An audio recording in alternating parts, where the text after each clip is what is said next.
മഹാനായ സയ്യിദുനാ ബിലാൽ റളിയല്ലാഹു തആല അൻഹു അല്ലാഹുവിന്റെ പ്രവാചകനോട് പറയുന്നു, നബിയേ യാ റസൂലല്ലാഹ്, ഞാൻ എപ്പോഴും ഒതുവെടുക്കാറുണ്ട് നബിയേ, എപ്പോൾ നോക്കിയാലും ഞാൻ ഒതുവാണ്, എപ്പോൾ നോക്കിയാലും എനിക്ക് ഒതുവുണ്ട്. ഒതുവെടുത്ത് കഴിഞ്ഞാൽ 2 റക്അത്ത് ഞാൻ നമസ്കരിക്കാറുണ്ട് നബിയേ. അല്ലാഹുവേ, കൂടി മരിക്കാൻ ഭാഗ്യം തരണേ അല്ലാഹ്, കൂടി മരിക്കാൻ ഭാഗ്യം തരണേ അല്ലാഹ്. കാരണം എന്തെന്നറിയുമോ? ഒന്നുവോട് കൂടി മരിക്കലേറ്റം മെച്ചമാ, ജിബ്രീൽ വരുമെന്നും ഹദീസിൽ സ്പഷ്ടമാ. ഒന്നുവോട് കൂടി മരിക്കുന്ന മനുഷ്യന്റെ റൂഹ് പിടിക്കുമ്പോ മുഖറബുൽ അംലാഖു മലക്ക് ജിബ്രീൽ അലൈഹിസ്സലാമിന്റെ സാന്നിധ്യം ഉണ്ടാകുമെന്നാണ്. അതുകൊണ്ടാണ് പറഞ്ഞത്, രാത്രി കിടക്കുമ്പോ ഒളുവെടുത്തിട്ട് കിടന്നുറങ്ങ്. ആ കിടപ്പിലങ്ങ് മരിച്ചാ നീ രക്ഷപ്പെട്ടല്ലോ സഹോദരാ. അതുകൊണ്ട് എന്റെ പ്രിയമുള്ളവരോട് പറയുന്ന, എളുപ്പത്തിൽ പാപം പൊറുക്കാൻ കഴിയുന്ന, അല്ലാഹുവിന്റെ മുന്നിൽ ഉയർന്ന സ്ഥാനങ്ങൾ ലഭിക്കുന്ന ഒന്നാമത്തെ നല്ല കാര്യം എന്തെന്നറിയുമോ? പ്രവാചകൻ പറഞ്ഞു, സ്വഹാബാ ഇസ്ബാബുൽ വുദൂഇ അലാ മകാരിഹി, നിങ്ങൾ ഒളുവിനെ പരിപൂർണമായി ചെയ്യണേ. പ്രയാസത്തിന്റെ സമയത്ത്, ബുദ്ധിമുട്ടുണ്ടാകുന്ന സമയത്തും നിങ്ങൾ ഒളുവിൽ സൂക്ഷ്മത പുലർത്തണേ. പാപം പൊറുക്കുന്ന വഴിയാണെന്ന് നബി മുഹമ്മദ് മുസ്തഫ സല്ലല്ലാഹു അലൈഹി വസല്ലമ തങ്ങൾ പറയുമ്പോ, രണ്ടാമത്തെ കാര്യം എന്താ? ഒന്നാമത്തത് എന്താ ചങ്ങാതി? ഒന്ന് പറ, എന്താ? ഒളുവില് എങ്ങനെ തലയിൽ കൂടെ വെള്ളം കോരി ഒഴിക്കണോ? അല്ല, ഒളുവെടുക്കുമ്പോ നോക്കിയും കണ്ടും സൂക്ഷ്മതയോടുകൂടി ഒളുവെടുക്കുക. രണ്ട് അല്ലാഹുവിന്റെ റസൂല് പറയുകയാണ്, മുത്തുനബി അവിടെ നിന്ന് പറഞ്ഞു തരികയാണ്, വക്കസുറത്തുൽ ഖുത്താ ഇലൽ മസാജിദി, പാപം പൊറുക്കാനുള്ള എളുപ്പവഴിയാണ്, പാപം പൊറുക്കാനുള്ള എളുപ്പവഴിയാണ്. അല്ലാഹുവിന്റെ മുന്നിൽ വലിയ വലിയ ഉയർന്ന പദവി കിട്ടാനുള്ള എളുപ്പവഴിയാ. റസൂലുള്ളാഹി തങ്ങൾ പറയുന്ന, സ്വഹാബാ പള്ളിയിലേക്ക് നടക്കണേ സഹാബാ. പള്ളിയിലേക്ക് നടന്നു വരുന്നവരുണ്ടല്ലോ, അല്ലാഹുവിന്റെ പള്ളിയിൽ നിന്ന് ബാങ്ക് വിളിച്ചു കഴിഞ്ഞ നമസ്കരിക്കുന്നതിന് വേണ്ടി നടക്കുന്ന മനുഷ്യനുണ്ടല്ലോ, അവനാണ് അല്ലാഹു പ്രതിഫലം കൊടുക്കുന്നത്, അവനാണ് പെട്ടെന്ന് പാപം പൊറുക്കുന്നത്, അവൻ അല്ലാഹുവിന്റെ മുന്നിൽ വലിയ പദവിയുണ്ടെന്ന് നബി മുഹമ്മദ് മുസ്തഫ. മഹാനായ പ്രവാചകൻ സല്ലല്ലാഹു അലൈഹി വസല്ലമ തങ്ങൾ പറയുകയാ, മറ്റൊരു ഹദീസിൽ കാണാം, ലാ യസാലു അബ്ദി ഫീ സ്വലാത്തി മാ കാന ഫീ മുസല്ലാ. അല്ലാഹുവിന്റെ പ്രവാചകൻ അവിടെ നിന്ന് പറയുകയാണ്, ഏതെങ്കിലും ഒരു മനുഷ്യനുണ്ടല്ലോ, ഒരു നമസ്കാരം കഴിഞ്ഞ് അടുത്ത നമസ്കാരത്തെ പ്രതീക്ഷിച്ചുകൊണ്ട് നമസ്കാര പായിലിരുന്ന റബ്ബേ പ്രതിഫലം കേൾക്കണോ. മഗ്രിബ് നമസ്കാരത്തിന് പള്ളിയിലേക്ക് കടന്നു വന്നു, മഗ്രിബിന്റെ നമസ്കാരം കഴിഞ്ഞു, സുന്നത്ത് നമസ്കാരം കഴിഞ്ഞു, സൂറത്തുൽ വാഖിയ ഓതി, സൂറത്തു റഹ്മാൻ ഓതി, സൂറത്തുൽ മുൽക്ക് ഓതി, സൂറത്തു സജദ ഓതി, സൂറത്തു യാസീൻ ഓതി, മരിച്ചവർക്ക് വേണ്ടിയൊക്കെ ദുആ ചെയ്തു. അത് കഴിഞ്ഞിരുന്ന ദിക്ർ പറയുകയാണ്, അല്ലാഹുവേ എന്റെ വാപ്പ ചെറുപ്പത്തിൽ ഇരുത്തി പഠിപ്പിച്ചതാണല്ലോ, ഈ പള്ളിപ്പറമ്പിൽ കിടക്കുന്ന നിന്റെ ഉപ്പയാരംഗം കണ്ടിട്ട് സന്തോഷിക്കുകയാ. മഗ്രിബിന് ബാങ്ക് വിളിക്കുന്നതിന് 10 മിനിറ്റ് മുമ്പേ എല്ലാവരെയും വിളിച്ചിരുത്തിയിട്ട് സുബ്ഹാനല്ലാഹി വബിഹംദിഹി സുബ്ഹാനല്ലാഹില്ലദീ വബിഹംദിഹി അസ്തഗ്ഫിറുല്ലാഹ്. പണ്ടൊക്കെ എങ്ങനായിരുന്നു? മഗ്രിബ് നമസ്കാരത്തിന് ബാങ്ക് വിളിക്കുന്നതിന് മുമ്പ് നമ്മുടെയൊക്കെ വീടിന്റെ അകത്ത് നമ്മുടെ അത്തായും നമ്മുടെ അമ്മായും എല്ലാരും കൂടെ ഒരുമിച്ചിരുന്നിട്ട് ഈ ദിക്ർ പറയുമായിരുന്നു. മഗ്രിബ് നമസ്കരിച്ച് കഴിഞ്ഞാ അന്നത്തെ ഉസ്താദ് നമ്മുടെ വാപ്പയാ. ഒരുപാട് അറിവില്ല ആലിമല്ലെങ്കിലും പണ്ഡിതനല്ലെങ്കിലും പടച്ചവനെ മഗ്രിബ് നമസ്കരിച്ചിട്ട് വീടിന്റെ അകത്തിരുന്നിട്ട് വാപ്പ ഒരു ദുആയുണ്ട്,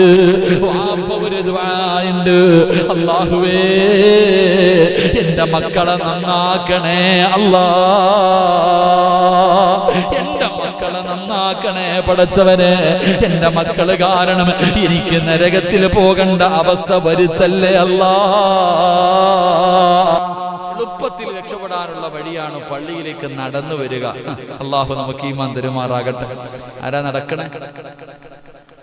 വണ്ടി ഇതിനകത്ത് കയറ്റാൻ പറ്റുമെങ്കിൽ ഇതിനകത്തോട്ട് ഇറക്കി ഇവിടെ എങ്ങാനൊരു വണ്ടി കയറ്റാൻ പറ്റുമെങ്കിൽ പുതിയ പള്ളിക്കകത്ത് കയറ്റാനുള്ള സൗകര്യം ഉണ്ടാവും ഇൻഷാ അല്ലാഹ്. വണ്ടി ഇങ്ങോട്ട് നേരെ കൊണ്ടുവരുക, ഇവിടെ അങ്ങോട്ട് ഇമാമിന് ഇങ്ങനെ കൊണ്ടുവന്ന് നിർത്തിയിട്ട് അങ്ങോട്ട് കയറി നിസ്കരിക്കാൻ പോകാം. നിങ്ങളുടെ കാര്യം എനിക്ക് എങ്ങനെയാണെന്ന് അറിയില്ല, എനിക്ക് വണ്ടി കയറ്റാനുള്ള സ്ഥലം കാണും എന്തായാലും. എന്റെ പ്രിയപ്പെട്ട സഹോദരങ്ങളെ നടക്ക, ആരാപ്പ നടക്ക, നമ്മളെങ്ങാണം നടന്ന തീരും അറ്റാക്ക് വരും. നമ്മളെങ്ങാണം 4 ചുവട്ടടി ഞാൻ അതിന്റെ മൂടി നിന്നെങ്ങാണ്ട് ഇറങ്ങി ഓടി ഇവിടെ വന്നാൽ 2 മിനിറ്റ് നിൽക്കണം. എന്തിന്? ഒന്ന് ശ്വാസം വിട്ടിട്ട് കയ്യട്ട. നടക്കാൻ നമുക്ക് മടിയ, നടന്നു വരുന്നതിന് വല്ലാത്ത പ്രതിഫലമുണ്ടെന്ന് നബി മുഹമ്മദ് മുസ്തഫ. എന്റെ പ്രിയപ്പെട്ട സഹോദരങ്ങളെ, ചരിത്രത്തിൽ കാണാം, നമുക്കറിയാം സിറാത്ത് എന്ന് പറയുന്ന ഒരു പാലമുണ്ട്. എവിടാ അതുള്ളത്? തൂക്കുപാലമല്ല മനുഷ്യ, ഈ പാലം എവിടാ? സിറാത്ത് എന്ന് പറയുന്ന ഒരു പാലല്ലേ, എവിടാ അതുള്ളത്? എവിടെ? മാശറയിലോ? മാശറയിലാ പാലിരിക്കണേ? സുബ്ഹാനല്ലാഹ്. അസ്സിറാത്തു അലാ ജഹന്നം മിസ്ല ഹർഫി സൈഫി. നരകത്തിന്റെ മുകളിലാ മനുഷ്യ, നരകത്തിന്റെ മുകളിൽ അല്ലാതെ ഇങ്ങനെ വലിച്ചു കെട്ടിയിരിക്കണേ. സ്വർഗത്തിൽ പോകാൻ ഷോർട്ട് കട്ട് ഒന്നുമില്ല, ഒറ്റ വഴിയേ ഉള്ളൂ. അല്ലാഹു പറച്ചൻ ഷോർട്ട് കട്ടിന്റെ കാര്യം. 2 ദിവസം മുമ്പ് ഞാൻ മുണ്ടക്കയം വരെ ഒന്ന് പോയി, എൻ്റെ ഉസ്താദിനെ കണ്ട്. ഒരു പയ്യനൊരു വഴി പറഞ്ഞു തന്നു, കോന്നിന്ന് ഇങ്ങനെ കയറി പോകാൻ. സുബ്ഹാനല്ലാഹ്. ഞാൻ നോക്കുമ്പോൾ ശബരിമലയ്ക്ക് 22 കിലോമീറ്റർ.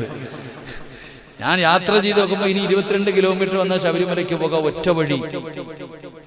അപ്പൊ ഇങ്ങനെ വഴി തിരഞ്ഞിങ്ങനെ പോവാ. അപ്പൊ നോക്കുമ്പോ ഒരു വഴിയും കാണുന്നില്ല.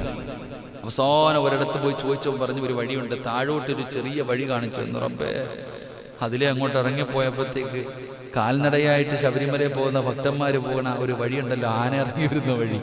സുബ്ഹാനല്ലാഹ്. അപ്പോഴെ ആയത്തെക്കുറിച്ച് 6 എണ്ണം ഓതി അവിടെ.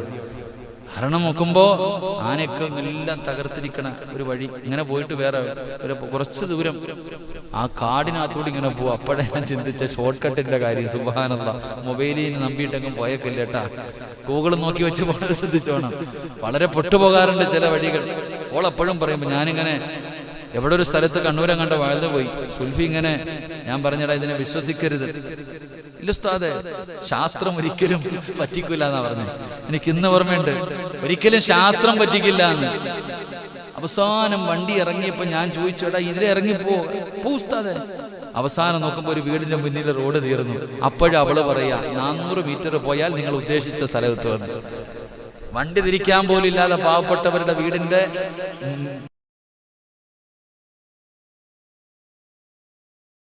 അള്ളാഹു സ്വർഗത്തിലേക്കുള്ള യാത്ര എളുപ്പമാക്കി തരുമാറാകട്ടെ.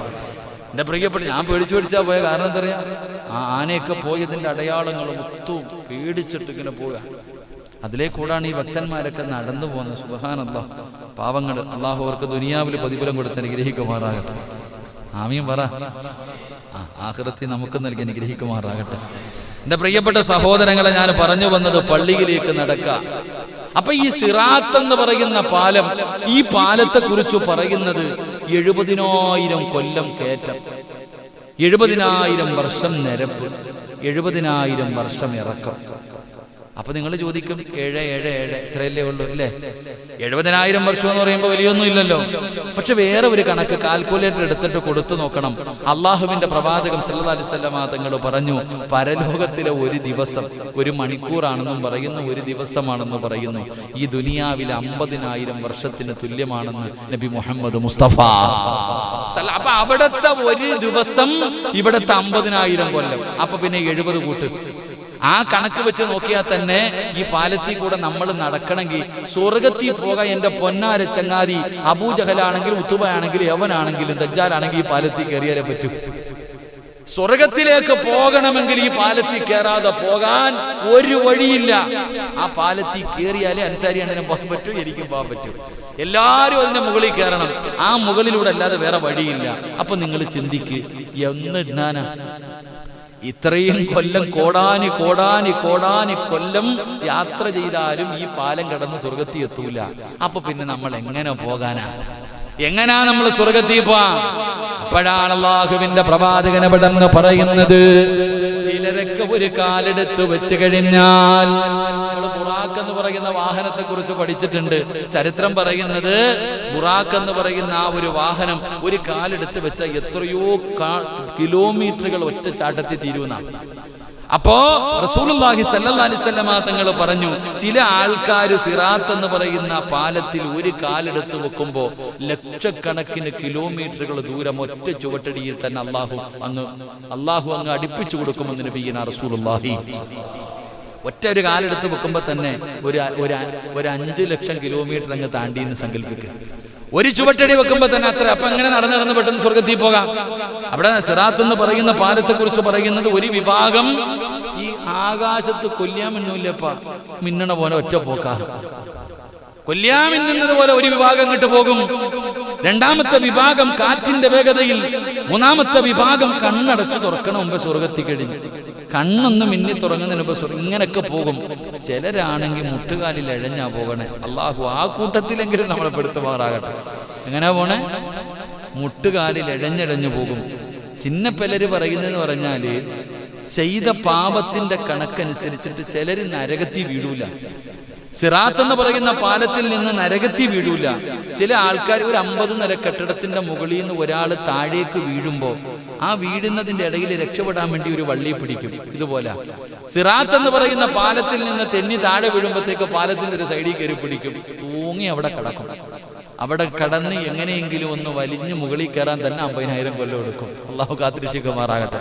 അപ്പത്തേക്ക് അവന്റെ പാവൊക്കെ അവിടെ ചെന്ന് തീരും. അപ്പൊ എങ്ങനെയെങ്കിലും പോകുന്നവരിൽ അള്ളാഹു നമ്മളെ പെടുത്തുമാറാകട്ടെ.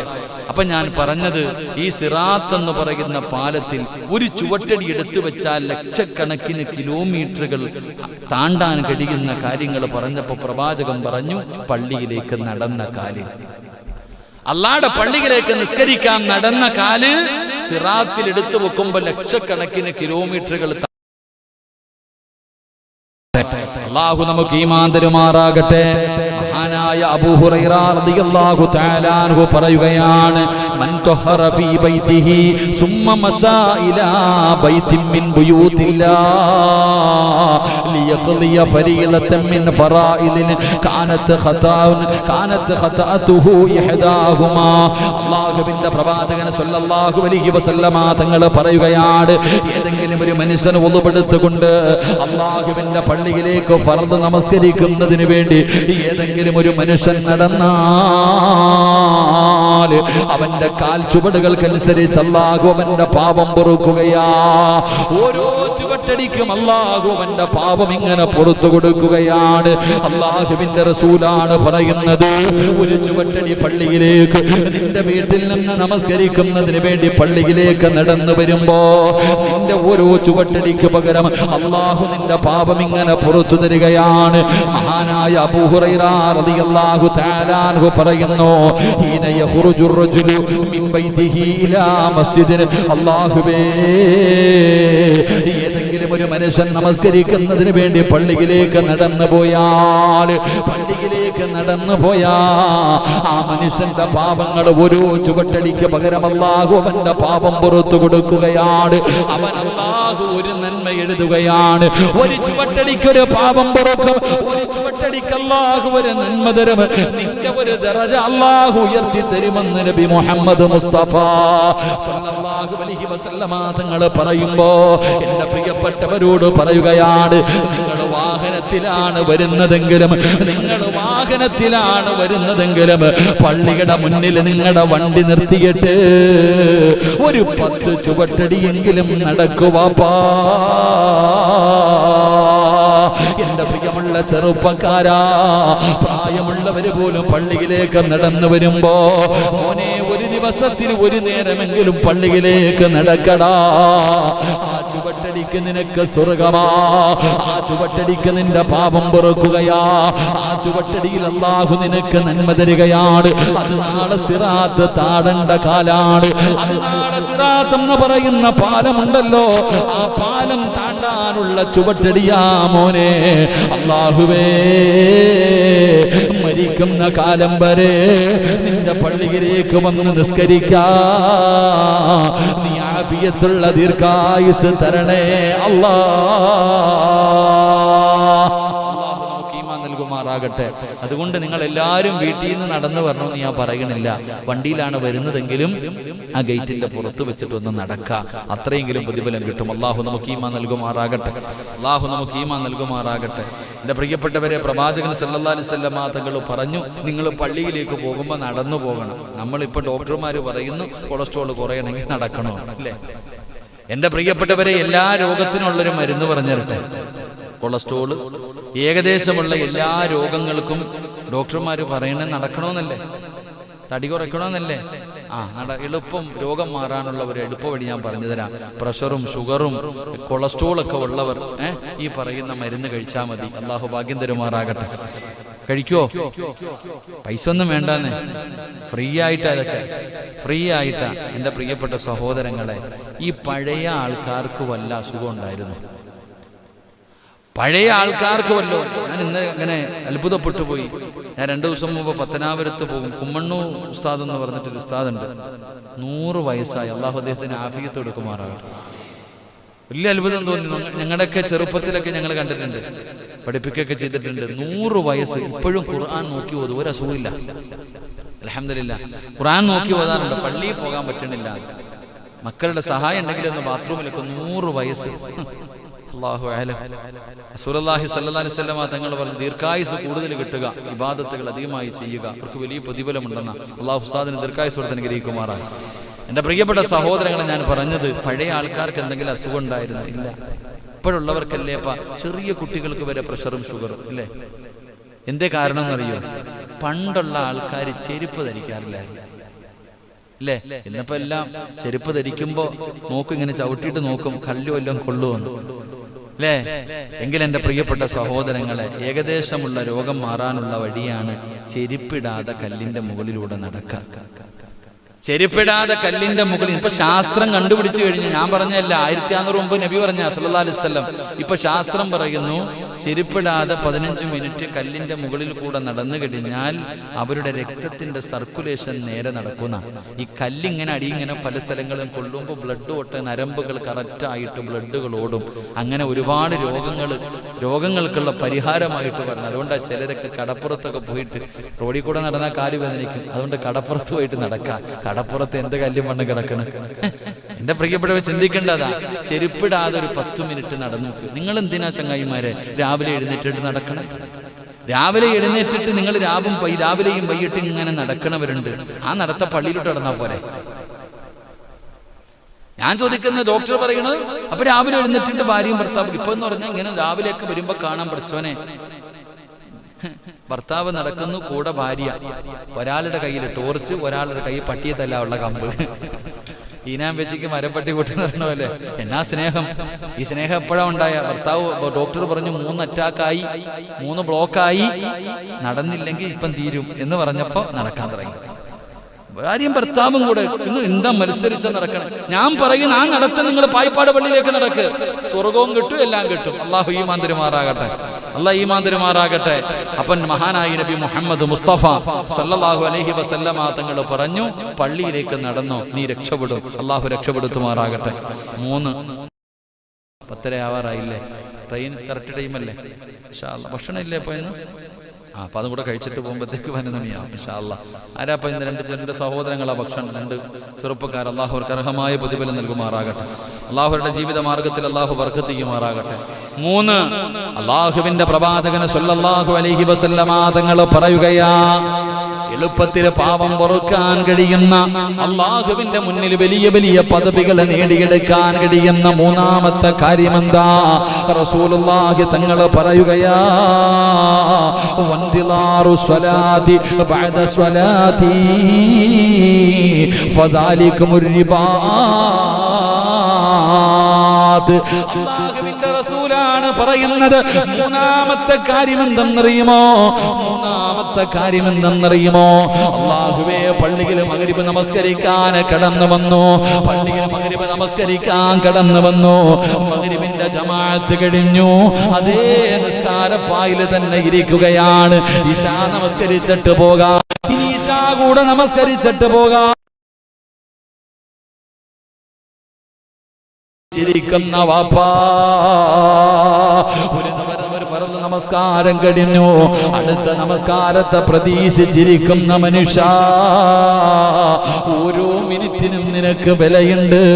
നിന്നെക്കാളും ഭാഗ്യവാൻ ആരാവുള്ളത്? അല്ലാഹുവേ, നിസ്കാരപ്പായിലിരിക്കുന്നവരുണ്ടല്ലോ, അല്ലാഹുവേ, നിസ്കാരപ്പായിലിരിക്കുന്ന ഓരോ നിമിഷത്തിനും വിലയുണ്ടടാ ചെറുപ്പക്കാരാ. നമസ്കാരം കഴിഞ്ഞ സുന്നത്തുമില്ല, ദുആയുമില്ല, സലാത്തുമില്ല, ഇറങ്ങി ഓടുന്നവന്റെ കഥയല്ല പറയുന്നത്. അതാ നമസ്കാരം കഴിഞ്ഞിട്ട് അടുത്ത ഒരു വഖത്ത് നമസ്കാരത്തെ പ്രതീക്ഷിച്ചുകൊണ്ട് ഇരിക്കുന്നവരുണ്ടല്ലോ, അല്ലാഹു അവർക്ക് കൊടുക്കുന്ന പ്രതിഫലമാ. പ്രവാചകൻ സല്ലല്ലാഹു അലൈഹി വസല്ലമ തങ്ങൾ അന്നബി ഹുറൈറ റളിയല്ലാഹു തആല അൻഹു അൽ മലായികതു തുസല്ലി അലാ അഹദികും മാദാമ ഫീ മുസല്ലാ അല്ലദീ സല്ലാ ഫീഹി മാ ലം യുഹദിസ് തഖൂലു അല്ലാഹുമ്മ ഗഫിർ ലഹു അല്ലാഹുമ്മ ഇർഹംഹു. ഈ പ്രതിഫലം നിങ്ങൾക്ക് ആർക്കെങ്കിലും അറിയുമോ? എൻ്റെ പ്രിയപ്പെട്ടവരെ, നമസ്കാരം കഴിഞ്ഞ് അടുത്ത നമസ്കാരം വരെ കാത്തിരിക്കണമെന്നല്ല ഞാൻ പറഞ്ഞത്. നിങ്ങൾ പലരും പടച്ചവനെ പല ജോലി ചെയ്യുന്നവരാണ്, കച്ചവടം ചെയ്യുന്നവരാണ്, നിങ്ങൾ ധൃതിയുള്ളവരാണ്. എങ്കിലും നിങ്ങൾക്ക് ഒരല്പസമയമെങ്കിലും നിസ്കാരപ്പായിലും ഇരിക്കാൻ കഴിയുമോ? നിസ്കാരം കഴിഞ്ഞ അതേ നിസ്കാരപ്പായില് ഒരല്പനേരമെങ്കിലും നിങ്ങൾക്കും ഇരിക്കാൻ കഴിയുമോ? അബൂ ഹുറൈറ റളിയല്ലാഹു തആല അൻഹു അവിടുന്ന് റിപ്പോർട്ട് ചെയ്യുന്ന ഹദീസാണ്. അല്ലാഹുവിന്റെ പ്രവാചകൻ അവിടുന്ന് പറഞ്ഞ സ്വഹാബാ, ഏതെങ്കിലും ഒരു മനുഷ്യൻ നമസ്കാരപ്പായിക്കകത്തിരുന്നാൽ ഒരു ഫർദ് കഴിഞ്ഞിട്ട് അതേ സ്ഥലത്ത് നിസ്കാരത്തിന്റെ മുസല്ലയില് ഏതെങ്കിലും ഒരു മനുഷ്യൻ ഇരുന്ന് കഴിഞ്ഞാ അല്ലാഹ് അവന് കൊടുക്കുന്ന പ്രതിഫലം എണ്ണിക്കോ. അല്ലാഹ് ആ മനുഷ്യന് കൊടുക്കുന്ന പ്രതിഫലം എണ്ണിക്കോ. അൽ മലായികത്തു തുസല്ലി അലാ അഹദികും മാദാമ ഫീ മുസല്ലാ അല്ലദീ സല്ലാ ഫീഹി മാ ലം തുഹ്സിദ് തഖൂലു അല്ലാഹുമ്മ ഗഫിർ ലഹു. കഴിഞ്ഞ നിസ്കാരപ്പായിലിരിക്കുമ്പോ അല്ലാഹുവിന്റെ മലക്കുകൾ ദുആ ചെയ്യുകയാ.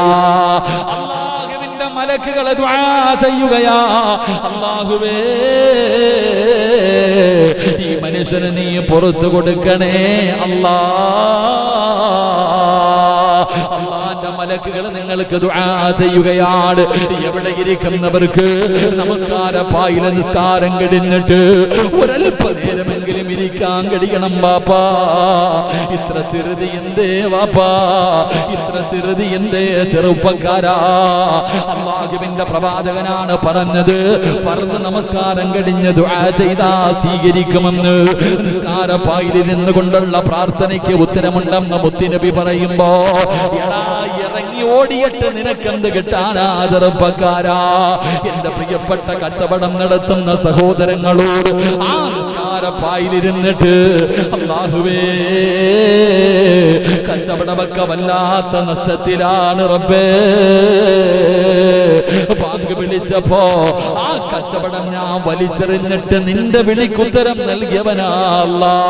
എനിക്ക് കട തന്നത് നീയാ അല്ലാ, കച്ചവടം തന്നത് നീയാ അല്ലാ, എന്റെ കുടുംബത്തിന് റിസ്ക് തരുന്നവൻ നീയാ അല്ലാ. അതുകൊണ്ടാണ് പടച്ചവനെ വിളിച്ചപ്പോ ഓടി വന്നത്.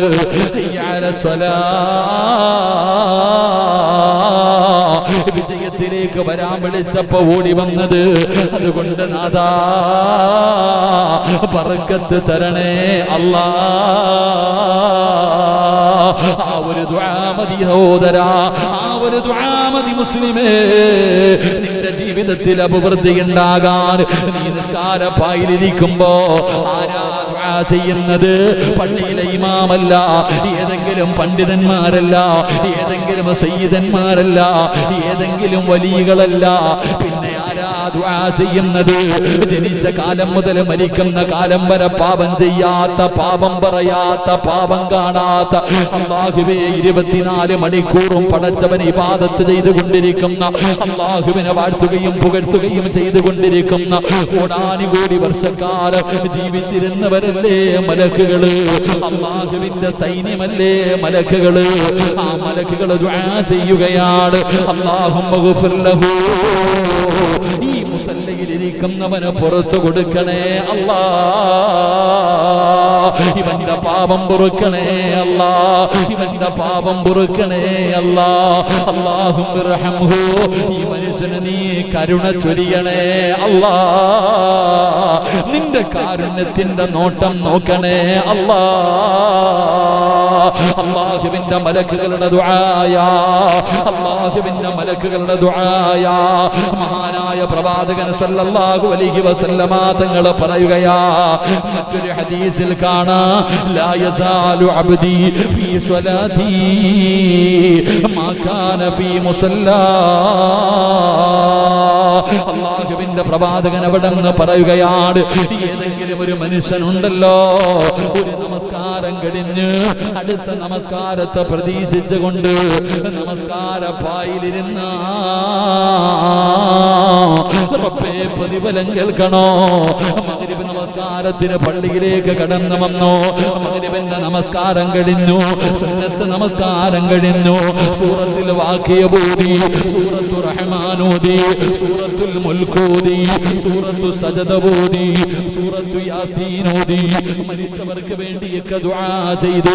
അത് കഴിഞ്ഞിരുന്ന ദിക്ർ പറയുകയാണ്, അല്ലാഹുവേ എന്റെ വാപ്പ ചെറുപ്പത്തിൽ ഇരുത്തി പഠിപ്പിച്ചതാണല്ലോ, ഈ പള്ളിപ്പറമ്പിൽ കിടക്കുന്ന നിന്റെ ഉപ്പയാരംഗം കണ്ടിട്ട് സന്തോഷിക്കുകയാ. മഗ്രിബിന് ബാങ്ക് വിളിക്കുന്നതിന് 10 മിനിറ്റ് മുമ്പേ എല്ലാവരെയും വിളിച്ചിരുത്തിയിട്ട് സുബ്ഹാനല്ലാഹി വബിഹംദിഹി സുബ്ഹാനല്ലാഹില്ലദീ വബിഹംദിഹി അസ്തഗ്ഫിറുല്ലാഹ്. പണ്ടൊക്കെ എങ്ങനായിരുന്നു? മഗ്രിബ് നമസ്കാരത്തിന് ബാങ്ക് വിളിക്കുന്നതിന് മുമ്പ് നമ്മുടെയൊക്കെ വീടിന്റെ അകത്ത് നമ്മുടെ അത്തായും നമ്മുടെ അമ്മായും എല്ലാരും കൂടെ ഒരുമിച്ചിരുന്നിട്ട് ഈ ദിക്ർ പറയുമായിരുന്നു. മഗ്രിബ് നമസ്കരിച്ച് കഴിഞ്ഞാ അന്നത്തെ ഉസ്താദ് നമ്മുടെ വാപ്പയാ. ഒരുപാട് അറിവില്ലെങ്കിലും പണ്ഡിതനല്ലെങ്കിലും പടച്ചവനെ മഗ്രിബ് നമസ്കരിച്ചിട്ട് വീടിന്റെ അകത്തിരുന്നിട്ട് വാപ്പ ഒരു ദുആയുണ്ട്, വാപ്പ ഒരു ദുആയുണ്ട്. അല്ലാഹുവേ എന്റെ മക്കളെ നന്നാക്കണേ അല്ലാ, എന്റെ മക്കളെ നന്നാക്കണേ പടച്ചവനെ. എന്റെ മക്കള് കാരണം എനിക്ക് നരകത്തിൽ പോകേണ്ട അവസ്ഥ വരുത്തല്ലേ അല്ലാ.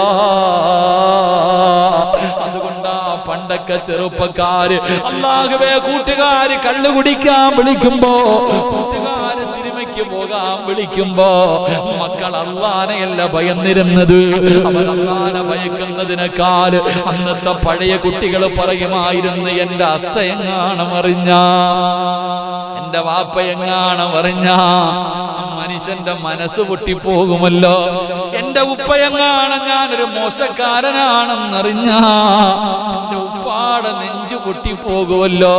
കാരണം ഉപ്പ നിസ്കാരപ്പായിലിരുന്ന് നെഞ്ചു പൊട്ടിയിട്ട് എന്നെ നന്നാക്കാൻ ദുആ ചെയ്യുന്നത് കേട്ടവനാ ഞാൻ. എങ്ങനാ ഞാൻ കള്ളുകുടിയനാവുക? എങ്ങനാ പടച്ചവനെ? പണ്ടുള്ള പെണ്ണുങ്ങൾ ഭർത്താവിനെ വഞ്ചിക്കില്ലായിരുന്നു. കാരണം പടച്ചവനെ ഭർത്താവ് ദുആ ചെയ്യുമായിരുന്നു, റബ്ബേ എന്റെ ഭാര്യ എന്നെ ചതിക്കുന്നവളാക്കല്ലേ അല്ലാ. പടച്ചവനെ കാമുകന്മാര് പല അടവുകളും പയറ്റുമ്പോ ഭാര്യ പറയും, പെണ്ണ് പറയും, എന്റെ ഭർത്താവെങ്ങാണ് അറിഞ്ഞാല് ഒരു നിമിഷം പടച്ചവനെ എന്റെ പ്രിയപ്പെട്ട ഭർത്താവിനെ എങ്ങനെ എനിക്ക് വഞ്ചിക്കാൻ കഴിയും തമ്പുരാനെ? അങ്ങനെ കഴിഞ്ഞിരുന്ന ഒരു കാലമുണ്ടായിരുന്നു. അതുകൊണ്ട് എന്റെ പ്രിയപ്പെട്ടവരോട് പറയുകയാണ്, മഗ്രിബ് നമസ്കാരം കഴിഞ്ഞു, നിസ്കാര പായിൽ തന്നെ ഇരിക്കുകയാ. ഇശാഇന്റെ ഇശാഇന്റെ ബാങ്ക് പ്രതീക്ഷിച്ചുകൊണ്ട് ആ ഇരിക്കുന്ന ഇരുത്തം മുഴുവനും ഇബാദത്തിന്റെ കൂലിയാ വാപ്പാ. ിരിക്കുന്നത് നിനക്ക് നമസ്കരിച്ചതിന്റെ കൂലി അല്ലാഹു നിനക്ക് തരുമെന്ന് ആദരവായ പ്രവാചകൻ നബി മുഹമ്മദ് മുസ്തഫ.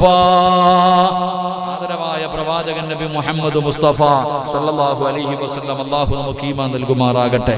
അല്ലാഹു നമുക്ക് ഈമാൻ നൽകുമാറാകട്ടെ. അതുകൊണ്ട് എൻ്റെ പ്രിയമുള്ള സഹോദരങ്ങളെ, തിരക്ക് പിടിച്ച ജീവിതത്തിൻ്റെ ഇടയിൽ മഗ്രിബ് നമസ്കാരം കഴിഞ്ഞ് ഇശാ നമസ്കാരം വരെ പള്ളിക്കകത്തിരിക്കാൻ കഴിയില്ല എന്ന് എനിക്കും നിങ്ങൾക്കും നല്ലതുപോലെ അറിയാം. പക്ഷേ ഒരു 5 മിനിറ്റെങ്കിലും നിസ്കാരം കഴിഞ്ഞിട്ട് അവിടെ തന്നെ ഇരിക്കുക. ആ നിസ്കാരപ്പായിൽ ഒരല്പനേരം ഇരിക്കുക. ആ ഇരിക്കുന്നതിലൂടെ അള്ളാഹുവിൻ്റെ മലക്കുകൾ നിനക്ക് വേണ്ടി ദുആ ചെയ്യും, നിന്റെ പാപം പൊറുക്കാൻ. അള്ളാഹുവിൻ്റെ മലക്കുകൾ ദുആ ചെയ്യും, അള്ളാഹുവിൻ്റെ കാരുണ്യം നിനക്ക് ഉണ്ടാകാൻ. അതുകൊണ്ട് പിന്നെ ആയിരിക്കുന്ന സമയത്തിന് ഇബാദത്തിന്റെ കൂലിയും കിട്ടും. അള്ളാഹു നമുക്ക് നൽകി അനുഗ്രഹിക്കുമാറാകട്ടെ. അതുകൊണ്ട് പ്രിയമുള്ളവരെ, ഇന്ന് നാം പഠിച്ച 3 കാര്യം പാപങ്ങൾ എളുപ്പത്തിൽ പൊറുക്കുവാനും അള്ളാഹുവിൻ്റെ മുന്നിൽ ഒരുപാട് പദവികൾ നേടിയെടുക്കാനും കഴിയുന്ന 3 നന്മകളാണ് പഠിച്ചത്. റസൂലുള്ളാഹി സ്വല്ലല്ലാഹു അലൈഹി വസല്ലമ തങ്ങൾ സ്വഹാബത്തിനോട് അവസാനമായി പറഞ്ഞു കൊടുത്തു. എൻ്റെ പ്രിയപ്പെട്ട സഹോദരങ്ങളെ, പ്രവാചകൻ അവിടെ നിന്ന് പറഞ്ഞു, ഫദാലിക റിബാത്ത്. ഇതാണ് റിബാത്ത് എന്ന് പറഞ്ഞാൽ രാത്രി കാലങ്ങളിൽ പരിശുദ്ധമായ ദീനിന് വേണ്ടി കാവല് നിന്നവർക്ക് അള്ളാഹു കൊടുക്കുന്ന പ്രതിഫലം ഈ 3 നന്മ ചെയ്യുന്നവർക്ക് ലഭിക്കുമെന്ന അള്ളാഹു നമുക്ക് ഭാഗ്യം തരുമാറാകട്ടെ. അള്ളാഹു നമുക്ക് ഭാഗ്യം തരുമാറാകട്ടെ. ഒരു കാര്യം കൂടെ പറയണമെന്ന് ആഗ്രഹമുണ്ട്. പക്ഷേ സമയം 10:30. ഇനി ഇവിടെ നിന്ന് ഭക്ഷണമെല്ലാം കഴിച്ച് അൽഹംദുലില്ലാ ഒന്നിറങ്ങുമ്പോഴത്തേക്ക് 11 മണി കഴിയും. അതുകൊണ്ട് 11:20 11:30 ആണ് ട്രെയിന്. വണ്ടി നമുക്ക് വേണ്ടി കാത്തിരിക്കാറില്ല. അപ്പൊ ഇൻഷാ അല്ലാഹ് അൽഹംദുലില്ലാ പറയാൻ വേണ്ടി എഴുതി വെച്ചതാ. പക്ഷേ അൽഹംദുലില്ലാ എല്ലാം കൂടെ കേട്ട് ഒരു ചെവിയിലൂടെ കളയുന്നതിനേക്കാളും നല്ലത് കേൾക്കുന്നത് ചെറുതാണെങ്കിലും ജീവിതത്തിൽ പ്രാവർത്തികമാക്ക്. അല്ലാഹു തൗഫീഖ് നൽകി അനുഗ്രഹിക്കുമാറാകട്ടെ. ഇൻഷാ അല്ലാഹ് ആയുസ് ഉണ്ടെങ്കിൽ ഇൻഷാ അല്ലാഹ് നമുക്ക് അടുത്ത ക്ലാസ്സിൽ അത് ചർച്ച ചെയ്യണം, പഠിക്കണം. അൽഹംദുലില്ലാ റസൂലുള്ളാഹി സ്വല്ലല്ലാഹു അലൈഹി വസല്ലമ തങ്ങൾ പറഞ്ഞു, സ്വർഗ്ഗത്തിന്റെ നിധി അല്ലാഹുവിന്റെ അർശിന്റെ താഴെ നിന്ന് അല്ലാഹു കൊടുത്ത 2 നിധികളുണ്ട്, 2 പ്രകാശം. മഹാനായ ആദരവായ പ്രവാചകൻ നബി മുഹമ്മദ് മുസ്തഫ സല്ലല്ലാഹു അലൈഹി വസല്ലമ തങ്ങളുടെ കയ്യിലേക്ക് 2 നിധികൾ കൊടുത്തു. സ്വർഗ്ഗത്തിന്റെ അർശിന്റെ താഴ്ഭാഗത്തുള്ള 2 നിധികൾ. ആ 2 നിധികൾ എന്ന് പറഞ്ഞാൽ സ്വർണ്ണക്കട്ടയല്ല, അതിനേക്കാളും വിലയുള്ളതാ. 2 ആയത്തുകളാണ്. ഖുർആനിലെ 2 ആയത്തുകളാണ്. ഈ 2 ആയത്തുകൾ ഏതൊക്കെയാണ്? ആ ആയത്തുകൾ ഓതുന്നവർക്ക് അല്ലാഹു കൊടുക്കുന്ന 6 പ്രതിഫലം എന്താ? പരിശുദ്ധമായ ഖുർആനിലെ അർശിന്റെ താഴ്ഭാഗത്തുള്ള 2 ആയത്തുകൾ. ആ 2 ആയത്തുകൾ മുത്തുനബി സല്ലല്ലാഹു അലൈഹി വസല്ലമ തങ്ങൾക്ക് പഠിപ്പിച്ചു കൊടുത്തതാ. ആ 2 ആയത്തുകൾ ആര് ഓതുന്നു, ആ ഓതുന്നവന് അല്ലാഹു 6 പ്രതിഫലം കൊടുക്കും. അല്ലാഹു പഠിക്കാൻ ഭാഗ്യം തരുമാറാകട്ടെ. അപ്പൊ ഇൻഷാ അല്ലാഹ്